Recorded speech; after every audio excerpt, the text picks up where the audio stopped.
New York, Pékin, Séoul, Rome, Bruxelles et une ville qui les surpasse toutes. Si vous lisez attentivement le livre de l'Apocalypse, vous pouvez interpréter la trajectoire de l'Antéchrist comme une conquête progressive. Il ne s'empare pas du monde d'un seul coup, mais ville par ville, système par système. Il cible les lieux qui contrôlent l'argent, la technologie, la religion, la politique et la foi. Il s'attaque aux centres névralgiques, aux postes de commandement, aux bastions.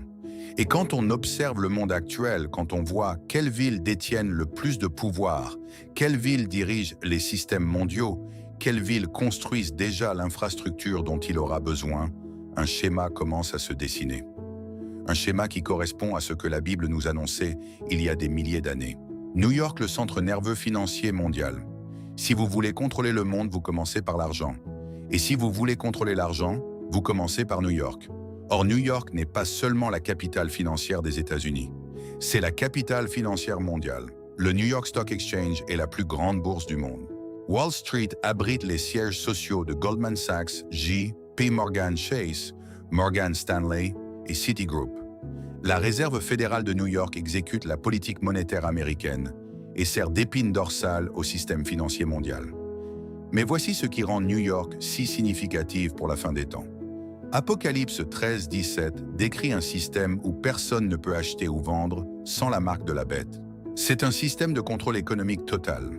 Et la seule façon d'imposer un contrôle économique total à l'échelle mondiale est de s'emparer des institutions qui dirigent la finance mondiale.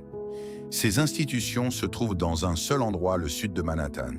Si l'Antéchrist contrôle l'infrastructure financière de New York, il contrôle les bourses, les systèmes bancaires, les marchés des capitaux, les réseaux de paiement et les chambres de compensation qui traitent des milliers de milliards de dollars chaque jour. Il n'a pas besoin de construire un nouveau système économique. Il lui suffit de reprendre celui qui existe déjà et de le reprogrammer pour servir ses objectifs. Wall Street ne serait pas détruit. Il serait converti, transformé en moteur économique de la bête. Le contrôle de l'achat ou de la vente, décrit dans l'Apocalypse, ne nécessiterait pas une nouvelle invention. Il nécessiterait une prise de contrôle. Et la cible est déjà identifiée. Ville numéro 2, Pékin. Le prototype de l'état de surveillance de l'Apocalypse 13. Si New York représente le versant économique du système de la bête, Pékin représente le versant surveillance. Et à bien des égards, Pékin a une longueur d'avance. La Chine a déjà construit ce que beaucoup d'analystes décrivent comme l'état de surveillance le plus complet de l'histoire humaine. Le système de crédit social suit le comportement, les habitudes de dépenses, les relations sociales et l'activité en ligne des citoyens. Ceux qui obtiennent de bons scores reçoivent des récompenses de meilleurs taux de prêt, un accès plus rapide aux services. Ceux qui obtiennent de mauvais scores sont punis, restrictions de voyage, refus de logement, humiliation publique. Pékin gère un système d'identité numérique qui lie l'identité à la biométrie. Son yuan numérique, le plus grand projet pilote de monnaie numérique de banque centrale au monde, a traité l'équivalent de près de 1000 milliards de dollars de transactions dans 17 provinces. Des caméras à reconnaissance faciale couvrent les espaces publics. Des systèmes de surveillance pilotés par l'IA suivent les individus en temps réel. Relisez maintenant Apocalypse 13. Un système où personne ne peut acheter ou vendre sans une marque. Un système d'obéissance totale. Un système où la participation à la société exige la soumission à une seule autorité. Pékin a déjà construit un prototype fonctionnel. L'Antéchrist n'aurait pas besoin de concevoir ce système à partir de zéro. Il lui suffirait de le passer à l'échelle. Prendre ce que Pékin a construit, la monnaie numérique, les scores de crédit social, le suivi biométrique, la surveillance, par l'IA et le déployer mondialement. La technologie est éprouvée. La population est conditionnée. Le modèle fonctionne. C'est pourquoi Pékin serait l'une des premières villes à tomber. Non pas parce qu'elle résiste à la bête, mais parce qu'elle a déjà fait la majeure partie du travail pour lui. L'infrastructure est prête. Tout ce qui manque, c'est un nouveau maître aux commandes. Ville numéro 3, Séoul, bastion chrétien de l'Asie. Celle-ci est différente des autres. New York est une cible financière. Pékin est une cible technologique. Mais Séoul est une cible spirituelle. La Corée du Sud possède l'une des communautés chrétiennes les plus importantes et les plus dynamiques d'Asie. Séoul abrite à elle seule certaines des plus grandes églises évangéliques du monde. La Yoido Full Gospel Church compte une congrégation de centaines de milliers de membres. La ville envoie plus de missionnaires par habitant que presque n'importe quel autre. Le christianisme en Corée du Sud n'est pas une foi discrète en arrière-plan. Il est bruyant, actif et visible, et cela en fait une menace pour la bête.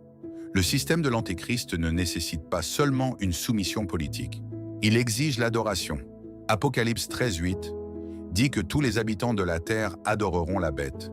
Une ville comme Séoul, avec une population chrétienne massive, organisée et vocale, représente un défi direct à cette exigence. Écraser la communauté chrétienne de Séoul servirait un objectif stratégique. Cela envoie un message. Si le plus grand bastion chrétien d'Asie peut être abattu, alors aucune église, aucune congrégation, aucune communauté de croyants, nulle part n'est en sécurité. C'est un acte d'intimidation conçu pour faire réfléchir à deux fois toute autre communauté chrétienne dans le monde avant de résister. Et ce n'est pas nouveau. Tout au long de l'histoire, les persécuteurs ont d'abord ciblé les centres de foi les plus visibles. Détruire le navire amiral, disperser le troupeau et réduire au silence la voix la plus forte. L'Antéchrist suivra exactement le même manuel. Et Séoul serait en haut de la liste. La Bible nous dit que les croyants feront face à la tribulation. Jésus a dit dans Matthieu 24:9 que ses disciples seraient livrés pour être persécutés et tués et qu'ils seraient haïs de toutes les nations à cause de son nom. Séoul représente exactement le genre de cible que la prophétie décrit. Ville numéro 4, Rome, le siège de la fausse religion mondiale. Rome est le centre spirituel du christianisme occidental depuis près de 2000 ans. Le Vatican est le quartier général administratif de l'Église catholique qui revendique plus d'1 milliard de membres dans le monde. Sa portée diplomatique s'étend à presque toutes les nations de la Terre. Son infrastructure églises, écoles, hôpitaux, organisations caritatives, réseaux médiatiques s'étend sur tous les continents. Considérez maintenant ce que décrit Apocalypse 17. Une femme assise sur une bête écarlate. Elle est vêtue de pourpre et d'écarlate parée d'or et de pierres précieuses. Et sur son front est écrit le nom « Mystère Babylone la Grande ». Elle tient une coupe d'or remplie d'abominations. Et les rois de la terre se sont livrés à la fornication avec elle. Les érudits bibliques débattent de l'identité de cette femme depuis des siècles. Mais beaucoup voient dans cette description un système religieux puissant. Un système qui mélange autorité spirituelle et influence politique. Un système riche connecté mondialement et profondément lié au gouvernement du monde. Quelle que soit votre opinion sur l'identification exacte, le texte est clair sur ce qui se passe ensuite. Apocalypse 17:16 dit « La bête et les 10 cornes haïront la prostituée. Ils la dépouilleront, mangeront sa chair et la brûleront par le feu. » L'Antéchrist ne construit pas la fausse religion à partir de rien. Il détourne une religion existante. Il prend l'infrastructure religieuse mondiale qui existe déjà, les bâtiments, les réseaux, l'autorité, la reconnaissance de la marque, et il la réoriente. Il l'utilise pour établir le système interreligieux mondial que le faux prophète dirigera. Et une fois que ce système a servi son but, une fois qu'il a rassemblé la foi du monde en une entité contrôlable, la bête le détruit. L'infrastructure religieuse de Rome en fait un véhicule idéal. Et c'est pourquoi elle serait ciblée très tôt. Non pas pour être détruite, mais pour être absorbée, prise en main. Son autorité redirigée pour servir un nouveau maître. Du moins jusqu'à ce que la bête n'en ait plus besoin. Et considérer ceci, la poussée vers l'unité interreligieuse est déjà bien engagée. L'Organisation des Nations Unies organise chaque année une semaine mondiale de l'harmonie interconfessionnelle. Des organisations comme Religion for Peace tiennent des sommets mondiaux rassemblant des leaders de chaque grande religion. Et le message est toujours le même, tous les chemins sont valides.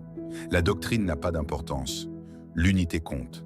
C'est exactement le message que le faux prophète utilisera. Et l'infrastructure de Rome est le système de diffusion le plus efficace sur Terre pour le propager. Ville numéro 5, Bruxelles, quartier général politique du mondialisme. Si l'Antéchrist a besoin d'une base politique en Europe, il en a déjà une qui l'attend. Bruxelles est la capitale de facto de l'Union européenne. Elle abrite la Commission européenne, le Conseil de l'Union européenne et le siège de l'OTAN. C'est une ville où opère la machinerie bureaucratique de la gouvernance européenne. Règlements, directives, accords commerciaux et décisions politiques qui affectent plus de 440 millions de personnes dans 27 États membres. L'UE est déjà une expérience sur ce qui se passe lorsque les nations cèdent des portions de leur souveraineté à un organe centralisé. Les États membres renoncent au contrôle sur la politique commerciale, certains aspects de l'immigration, les normes agricoles et la régulation financière. Les décisions prises à Bruxelles prévalent sur le droit national dans de nombreux domaines. Relisez maintenant Daniel 7,24. Il décrit 10 rois qui surgissent d'un 4e royaume. Il représente une structure politique à travers laquelle la bête régnera. Beaucoup d'érudits ont longtemps lié cela à une forme ressuscitée de l'Empire romain, une union politique européenne. Et Bruxelles offre à la bête exactement ce dont il a besoin, une architecture politique préconstruite, conçue pour centraliser le pouvoir et dissoudre les frontières nationales. Il n'a pas besoin de convaincre les nations européennes de renoncer à leur souveraineté. Elles ont déjà commencé. La structure pour un système de 10 royaumes ou quelque chose de très proche est déjà en opération. Un mouvement rapide contre Bruxelles donnerait à l'Antéchrist le contrôle de la machinerie politique européenne d'un seul coup.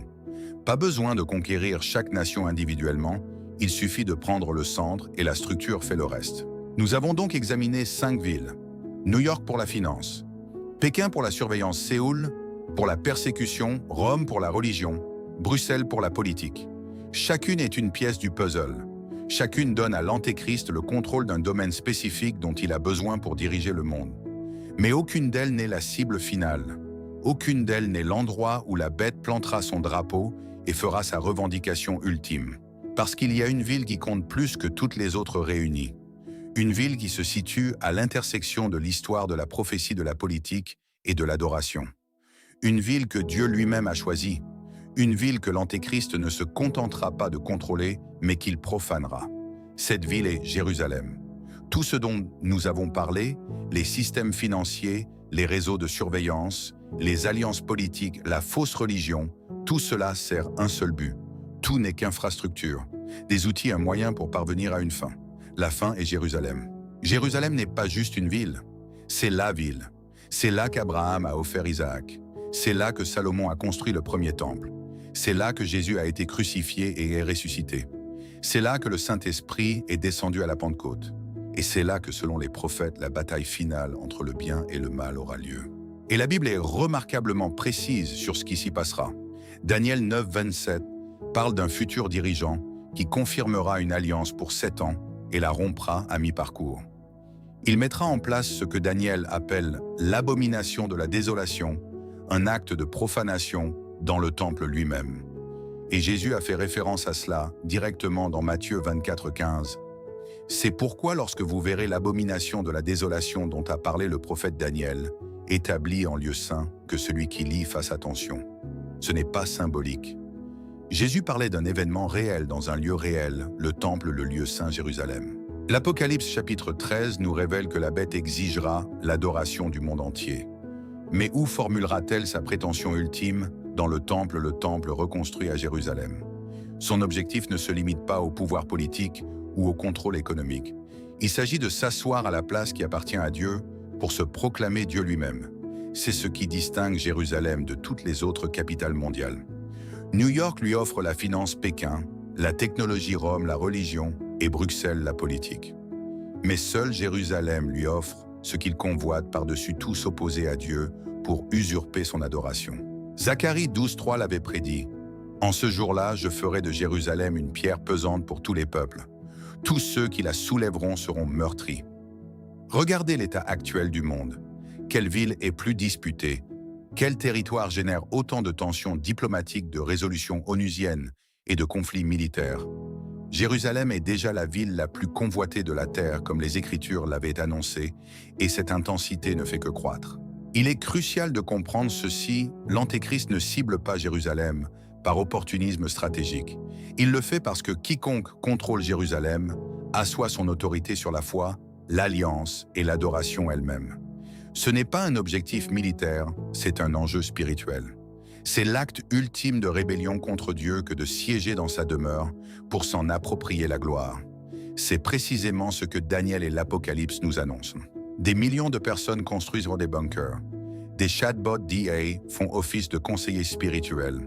Des églises se réunissent dans des mondes virtuels.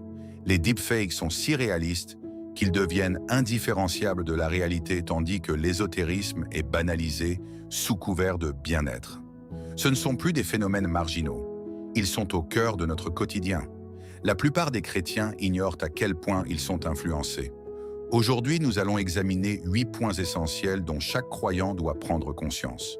Non pas pour céder à la peur, mais parce que la Bible nous appelle à la sobriété et à la vigilance. Le malin n'attend pas d'y être autorisé, il cherche simplement une brèche. 1. L'esprit de peur et le mouvement survivaliste. En ce début d'année 2026, le survivalisme est devenu un phénomène de masse. Ce n'est plus une pratique marginale. Une étude récente publiée dans le Journal of Personality and Social Psychology indique qu'un tiers des Américains pensent que la fin du monde surviendra de leur vivant. Les milliardaires construisent des bunkers de luxe, tandis que YouTube regorge de tutoriels sur le survivalisme en 2026. Le marché mondial des équipements de survie devrait atteindre 2,46 milliards de dollars d'ici 2030. Les déclencheurs sont bien réels: guerres, inflation, crise du coût de la vie et instabilité économique. Beaucoup parlent d'une apocalypse douce, non pas un événement soudain, mais un effritement lent de tout ce qui semblait stable. Face à cela, la réaction est le stockage, l'autarcie, la construction d'abris. Mais en tant que croyant, une inquiétude demeure. La peur est devenue l'esprit dominant de notre époque. Elle sature la culture. Lorsque les chrétiens se laissent gagner par cette angoisse et placent leur confiance dans le béton et les conserves, plutôt que dans le Dieu qui maîtrise la fin des temps, ils s'égarent. Le psaume 91, 10 à 11 nous assure: « Aucun malheur ne t'arrivera, aucun fléau n'approchera de ta tente, car il ordonnera à ses anges de te garder dans toutes tes voies. » Il y a une différence entre la prudence pratique et la terreur spirituelle. Si votre plan d'urgence remplace votre vie de prière, votre foi a changé de fondement. Dieu n'est pas surpris par 2026 et il n'a pas besoin que vous construisiez un abri pour vous protéger de ce qu'il contrôle déjà. 2. Le biohacking et l'amélioration humaine. Le mouvement visant à fusionner la technologie avec le corps humain s'accélère. Neuralink a déjà implanté des interfaces cerveau-machine sur des patients. Fin 2025, l'entreprise rapportait que 12 participants contrôlèrent des ordinateurs par la pensée. La technologie CRISPR permet désormais de modifier l'ADN humain et des biohackers s'implantent des puces RFID sous la peau. Le transhumanisme a pour but explicite de transcender la condition humaine, de vaincre le vieillissement et de fusionner la biologie avec l'intelligence artificielle. Cela ne vous rappelle rien. Dans la Genèse, le serpent promettait à Ève « Vous serez comme des dieux ». La volonté de transcender les limites humaines sans Dieu est la tentation la plus ancienne de la Bible. Ce qui est nouveau, c'est que la technologie pour y parvenir est désormais une réalité. Jésus a dit que son retour serait comme au jour de Noé, une époque où toute chair avait corrompu sa voie sur la terre. Soyez vigilants face à ce que le monde appelle « progrès ». Tout ce qui augmente nos capacités n'honore pas nécessairement le Créateur. 3. L'algorithme et le discipulat numérique. Chaque chrétien doit se poser cette question qui vous discipule. Pour des millions de croyants, la réponse honnête n'est ni leur pasteur, ni leur groupe de prière, ni les Écritures, mais un algorithme. TikTok, YouTube et Instagram sont devenus les sources primaires d'information et de construction identitaire. Ces plateformes ne cherchent pas à vous présenter la vérité, mais à maximiser votre engagement. L'algorithme se moque de savoir si ce que vous regardez est biblique. Il veut que vous restiez scotché à votre écran. Le résultat: une formation lente et insidieuse de vos croyances, basée sur des vidéos de 30 secondes, créées par des inconnus, sans aucune formation théologique. Ce n'est pas du discipulat, c'est du conditionnement. Romains 12, 2 nous avertit: « Ne vous conformez pas au monde présent, mais soyez transformés par le renouvellement de l'intelligence. » Si votre esprit est renouvelé par TikTok plutôt que par la parole, vous êtes en train de vous conformer et non d'être transformé. 4. Les compagnons IA remplaçant Dieu et les relations réelles. En 2026, l'intelligence artificielle n'est plus seulement un outil de productivité, elle devient un compagnon. Les gens nouent des liens émotionnels avec des chatbots, cherchant auprès d'eux réconfort, conseil et guidance spirituelle. Des systèmes entraînés sur des textes religieux sont commercialisés comme confesseurs ou pasteurs numériques. Dès 2024, une église en Suisse avait déployé un IAGSUS dans un confessionnal. Les visiteurs pouvaient s'entretenir avec une image générée par ordinateur, poser des questions et recevoir des réponses basées sur le Nouveau Testament. Beaucoup ont trouvé cela réconfortant. Mais devons-nous vraiment chercher notre réconfort auprès d'un programme informatique conçu pour simuler la divinité? Réfléchissez bien à ce que cela implique. Les gens se tournent vers une machine pour obtenir le type de guidance qui est censé provenir du Saint-Esprit. Ils cherchent le réconfort auprès d'un algorithme plutôt qu'auprès du corps du Christ. Ils remplacent la prière authentique par une conversation avec un logiciel. Jésus a dit dans Jean 14, 26, « Le consolateur, l'Esprit Saint, que le Père enverra en mon nom, vous enseignera toutes choses. » Toutes choses. Cette promesse n'a pas été faite à un chatbot, elle a été faite à son peuple. L'IA ne peut pas connaître votre cœur. Elle ne peut pas vous convaincre de péché. Elle ne peut pas intercéder pour vous. Elle ne peut pas vous aimer. Pourtant, les gens lui confient un rôle qui appartient à Dieu et à la véritable communauté chrétienne. C'est une forme d'idolâtrie subtile mais dangereuse. Ce n'est pas se prosterner devant une statue, c'est déléguer sa vie spirituelle à une machine. Cinquièmement, les deepfakes et l'effondrement de la confiance dans la réalité. C'est un point qui devrait alerter chaque croyant, car il attaque le fondement même de la vérité. La technologie des deepfakes a atteint un stade où les vidéos générées par IA sont presque impossibles à distinguer des images réelles. Un deepfake peut faire croire qu'une personnalité publique a dit n'importe quoi, fait n'importe quoi ou était n'importe où. Et la plupart des gens sont incapables de faire la différence. Pensez aux implications pour la fin des temps. La Bible nous met en garde à plusieurs reprises contre la séduction dans les derniers jours. Jésus a déclaré dans Matthieu 24, 24 à 25 que de faux Christ et de faux prophètes surgiraient et accompliraient de grands prodiges afin de séduire, si possible, même les élus. Qu'arrivera-t-il lorsqu'il sera possible de générer une vidéo d'un dirigeant mondial tenant des propos qu'il n'a jamais tenus? Que se passera-t-il lorsqu'un deepfake montrera un miracle qui n'a jamais eu lieu? Qu'adviendra-t-il quand la frontière entre le réel et le fabriqué disparaîtra totalement? Nous entrons dans un monde où vous ne pourrez plus croire vos propres yeux. Dans ce monde, le seul ancrage est la parole de Dieu. Si vous n'êtes pas enraciné dans les Écritures, vous serez emporté par une illusion qui semble sonne et paraît parfaitement réelle. 2 Timothée 4, 3 à 4 nous avertit « Il viendra un temps où les hommes ne supporteront pas la saine doctrine. 1. Ils se donneront des docteurs selon leurs propres désirs, détourneront l'oreille de la vérité et se tourneront vers les fables. Des fables qui ressemblent trait pour trait à la réalité. C'est ce que rendent possible les deepfakes. Restez dans la parole. C'est la seule chose qui ne peut pas être falsifiée. 6e, l'anxiété mondiale et l'esprit de crise permanente. La dernière chose dont chaque chrétien doit être conscient est l'environnement dans lequel nous vivons, car l'atmosphère elle-même est instrumentalisée.